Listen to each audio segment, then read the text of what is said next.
Today I want to talk to you about some men who were set free for a purpose. I'm going to read you from Acts chapter 5, verses 19 and 20, where we read this. But at night, an angel of the Lord opened the prison doors and brought them out and said, "Go, stand in the temple and speak to the people all the words of this life."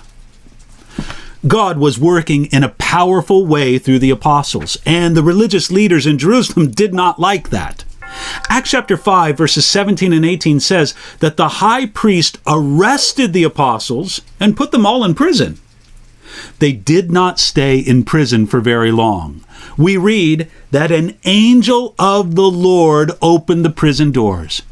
Now, this was easy for God to arrange. Angels are all ministering spirits sent forth to minister for those who will inherit salvation. That's what Hebrews chapter 1, verse 14 says. God sent forth this angel to minister for the apostles. Locked doors are nothing for God or for those whom God uses. And to do the work, God sent an angel. Now, it's possible that they only understood that this was an angel as they looked back. Angels often come in human appearance, and it may not always be easy to recognize an angel.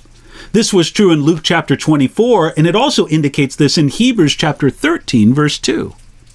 Now, this angel in the book of Acts didn't just open doors, he also had a message. He said this, "Go stand in the temple and speak to the people all the words of this life." The angel freed them from prison, but he wasn't going to do the work of preaching.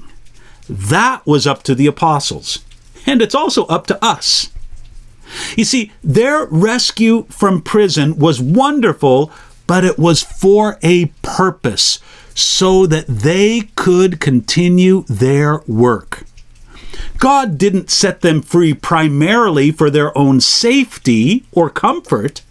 They were set free for a reason. In the future, they were not always delivered. Now, in the later history of these apostles and others associated with them in the early church, it shows that God sometimes delivers by a miracle, but sometimes he does not. According to fairly reliable church history and tradition, miraculous angels did not always deliver these apostles. Matthew was beheaded with a sword.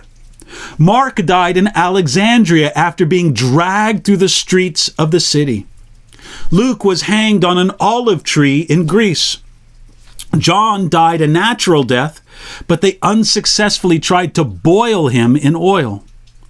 Peter was crucified upside down in Rome. James was beheaded in Jerusalem. James the Less was thrown from a height, then beaten with clubs. Philip was hanged. Bartholomew was whipped and beaten until death. Andrew was crucified and preached at the top of his voice to his persecutors until he died. Thomas was run through with a spear. Jude was killed with the arrows of an executioner. Matthias was stoned and then beheaded, as was Barnabas.